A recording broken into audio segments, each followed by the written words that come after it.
வணக்கம் நண்பர்களே. சற்றுமுன் கலைஞர் மகளிர் உரிமை தொகை திட்டம் குறித்த ஒரு மிக முக்கிய தகவல் ஒன்று கிடைத்துள்ளது. அது என்ன தகவல் அப்படிங்கறத தெரிஞ்சுக்கிறதுக்கு முன்னாடி இந்த ஒரு வீடியோக்கு லைக் மட்டும் தட்டி விட்டுருங்க.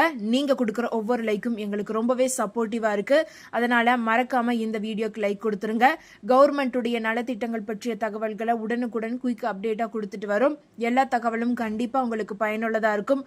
நம்பி நம்மளுடைய சேனலை சப்ஸ்கிரைப் பண்ணி பக்கத்துல இருக்க பெல் ஐக்கானை கிளிக் பண்ணி வச்சுக்கோங்க. வாங்க வீடியோக்குள்ள போலாம்.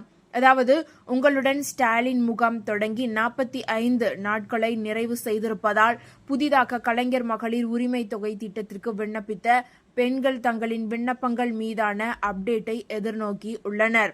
ஜூலை 15ஆம் தேதி முதல் தமிழ்நாடு முழுவதும் தொடங்கிய உங்களுடன் ஸ்டாலின் முகாம் ஒவ்வொரு தாலுகாவிலும் பகுதி வாரியாக தினம்தோறும் நடத்தப்பட்டு வருகிறது. ஆகஸ்ட் 14ஆம் தேதியுடன் இதன் முதல் கட்டம் நிறைவடைந்து விட்டது. இப்போது இரண்டாவது கட்டமாக உங்களுடன் ஸ்டாலின் முகாம் நடந்து கொண்டிருக்கிறது. இதிலும் தகுதியான பெண்கள் ஆர்வமாக கலைஞர் மகளிர் உரிமை தொகை திட்டத்திற்கு விண்ணப்பித்து கொண்டிருக்கின்றனர்.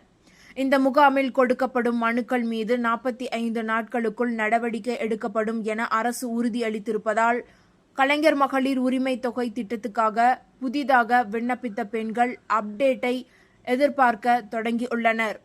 தங்களின் விண்ணப்ப நிலை குறித்து ஆன்லைனிலும் இப்போது தெரிந்து கொள்ள முடியாது என்பதால் அரசின் அதிகாரப்பூர்வ அறிவிப்பை எதிர்நோக்கி இருக்கின்றனர். இதுவரை 17 லட்சம் பேர் கலைஞர் மகளிர் உரிமை தொகை கேட்டு விண்ணப்பித்து இருக்கின்றனர்.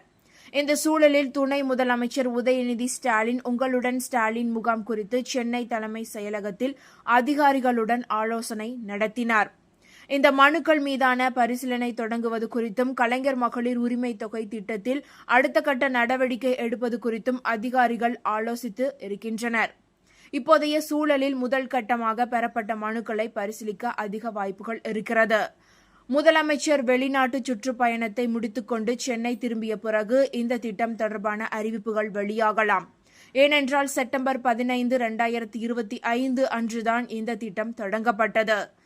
அதனை வைத்து பார்க்கும்போது வரும் செப்டம்பர் 15ஆம் தேதிக்குள் கலைஞர் மகளிர் உரிமை தொகை திட்டம் தொடர்பான அப்டேட்டுகள் தமிழ்நாடு அரசிடமிருந்து வெளியாக வாய்ப்புகள் இருக்கின்றன.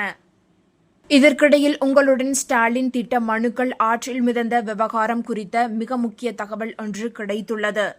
அதாவது உங்களுடன் ஸ்டாலின் முகாமில் அளித்த மனுக்கள் வைகை ஆற்றில் வீசப்பட்டது. சம்பந்தப்பட்ட அதிகாரிகள் மீது வழக்கு பதிவு செய்ய மாவட்ட ஆட்சியர் உத்தரவிட்டு உள்ளார். உங்களுடன் ஸ்டாலின் முகாமில் பெறப்பட்ட மனுக்கள் சிவகங்கை மாவட்ட வைகை ஆற்றில் மிதந்த சம்பவம் அதிர்ச்சியை ஏற்படுத்தியது. இச்சம்பவத்திற்கு எதிர்க்கட்சித் தலைவர் எடப்பாடி பழனிசாமி மற்றும் அன்புமணி ஆகியோர் கடும் கண்டனம் தெரிவித்துள்ளனர்.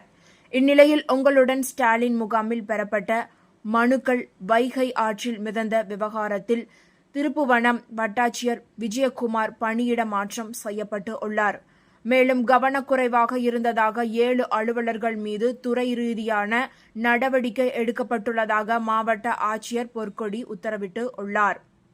இதற்கிடையில் ஜெர்மனி பயணத்தில் 3201 கோடி ரூபாய் முதலீட்டில் புரிந்துணர்வு ஒப்பந்தம் பற்றிய தகவல் கிடைத்துள்ளது. அதாவது இது தொடர்பான புகைப்படங்களை மு.க. ஸ்டாலின் தனது எக்ஸ் பக்கத்தில் வெளியிட்டு உள்ளார். அதாவது தமிழக முதலமைச்சர் மு.க. ஸ்டாலின் முதலீடுகளை ஈர்ப்பதற்கான ஜெர்மனி பயணம் மேற்கொண்டு உள்ளார். முதலமைச்சர் மு.க. ஸ்டாலின் ஜெர்மனி பயணத்தில் ரூபாய் 3201 கோடி முதலீடுகள் ஈர்க்கப்பட்டுள்ளதாக தமிழ்நாடு அரசு அறிவித்து உள்ளது. இந்நிலையில் ஜெர்மனியின் டாசல்டார்ஃப் நகரத்தில் விண்டேஜ் கார் அருங்காட்சியகத்தை முதலமைச்சர் மு.க. ஸ்டாலின் பார்வையிட்டார். இது தொடர்பான புகைப்படங்களை தனது எக்ஸ் பக்கத்தில் அவர் வெளியிட்டு உள்ளார். அவரது பதிவில் இந்தியாவின் டெட்ராய்டு நகரமான சென்னையில் இருந்து ஜெர்மனிக்கு பயணம் செய்தபோது உலகின் முதல் காரையும் ஒரு புகழ்பெற்ற பந்தய காரையும் அருகில் பார்க்கும் அரிய மகிழ்ச்சி எனக்கு கிடைத்தது. அதாவது காலத்தால் அழியாத பழங்கால பொக்கிஷங்களுக்கு மத்தியில் வரலாறு உயிர் பெறுவதை உணர்ந்தேன் என்று தெரிவித்து உள்ளார். இந்த முக்கிய தகவல்கள் ஒருபுறம் இருக்க, தமிழ்நாடு அரசு சமூக பாதுகாப்பின் மற்றொரு முக்கிய படியாக மிகவும் எளிய நிலையில் உள்ள மற்றும் பெற்றோரின் ஆதரவை இழந்த குழந்தைகளுக்கு மாதந்தோறும் ரூபாய் 2000 உதவித்தொகை வழங்குகிறது. தமிழ்நாடு அரசு பல்வேறு நலத்திட்ட உதவிகளை செயல்படுத்தி வருகிறது. மகளிர் உரிமை தொகை தொடங்கி முதியோர் உதவித்தொகை வரை பல்வேறு நிதி சார்ந்த திட்டங்கள் செயல்பாட்டில் உள்ளன. உங்களுடன் ஸ்டாலின் திட்டங்களின் கீழ் நடைபெறும் முகாம்களில் தமிழக அரசின் திட்டங்களுக்கு விண்ணப்பித்து உடனடியாக பயன்பெற முடியும். மேலும் நலம் காக்கும் ஸ்டாலின் திட்டமும் செயல்பட ஆரம்பித்து விட்டது. இதன் மூலம் மக்கள் தங்கள் வீடுகளுக்கு அருகில் நடைபெறும் முகாம்களுக்கு சென்று தேவையான சிகிச்சைகளை இலவசமாக பெற முடியும். தமிழ்நாடு அரசு சமூக பாதுகாப்பின் மற்றொரு முக்கிய படியாக அன்பு கரங்கள் என்ற புதிய நிதி ஆதரவு திட்டத்தை தமிழகத்தில் அறிமுகப்படுத்தி உள்ளது. இந்த திட்டத்தின் கீழ் மிகவும் எளிய நிலையில் உள்ள மற்றும் பெற்றோரின் ஆதரவை இழந்த குழந்தைகளுக்கு அவர்களின் கல்வி மற்றும் நலனை உறுதி செய்வதற்காக மாதந்தோறும் 2000 ரூபாய் உதவித்தொகை வழங்கப்படும். உங்களுடன் ஸ்டாலின் முகாம்கள் மூலமாகவும் இந்த திட்டத்திற்கு விண்ணப்பிக்கலாம் என்று தற்போது அறிவிக்கப்பட்டு உள்ளது. இது அரசின் சேவைகளை மக்களின் இருப்பிடத்திற்கே கொண்டு செல்லும் முக்கிய முயற்சியாக கருதப்படுகிறது. பெற்றோரை இழந்து உறவினர்களின் அரவணைப்பில் வளரும் குழந்தைகள் வறுமை காரணமாக கல்வியை இடையில் நிறுத்திவிடக்கூடாது என்பதே இந்த திட்டத்தின் முக்கிய நோக்கமாகும். 18 வயது வரை இந்த மாதாந்திர உதவித்தொகை வழங்கப்படுவதன் மூலம் குழந்தைகள் தங்கள் பள்ளி படிப்பை தடைகளின்றி தொடர முடியும். மேலும் பள்ளி படிப்பை முடித்த பிறகு அவர்களின் கல்லூரி கல்வி மற்றும் உரிய திறன் மேம்பாட்டு பயிற்சிகளுக்கும் அரசு உரிய நடவடிக்கைகளை மேற்கொள்ளும் என அறிவிக்கப்பட்டு உள்ளது. யாரெல்லாம் தகுதியானவர்கள் என்பதை பார்க்கலாம்.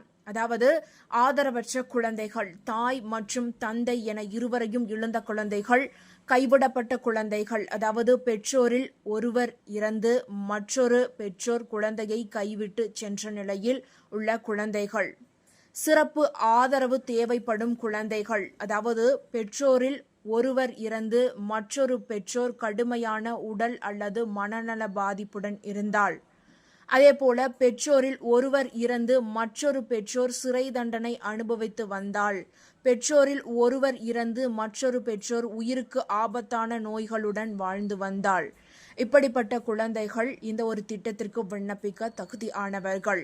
இந்த திட்டத்திற்கு விண்ணப்பிப்பது எப்படி என்பதையும் பார்க்கலாம். அதாவது தகுதியுள்ள குழந்தைகள் இந்த திட்டத்தில் சேர அவரவர் பகுதிகளில் நடைபெறும் உங்களுடன் ஸ்டாலின் சிறப்பு முகாம்களில் நேரடியாக விண்ணப்பிக்கலாம். மாற்றாக மாவட்ட ஆட்சியர் அல்லது மாவட்ட குழந்தைகள் பாதுகாப்பு அலுவலரிடமும் விண்ணப்பங்களை சமர்ப்பிக்கலாம். விண்ணப்பத்துடன் ஒரு சில ஆவணங்களின் நகல்களை இணைக்க வேண்டும். குடும்ப அட்டையின் நகல், குழந்தையின் ஆதார் அட்டை நகல், குழந்தையின் வயது சான்று அதாவது பிறப்புச் சான்று, பள்ளி மாற்றுச் சான்றிதழ், குழந்தையின் வங்கி கணக்கு புத்தகத்தின் முதல் பக்க நகல்.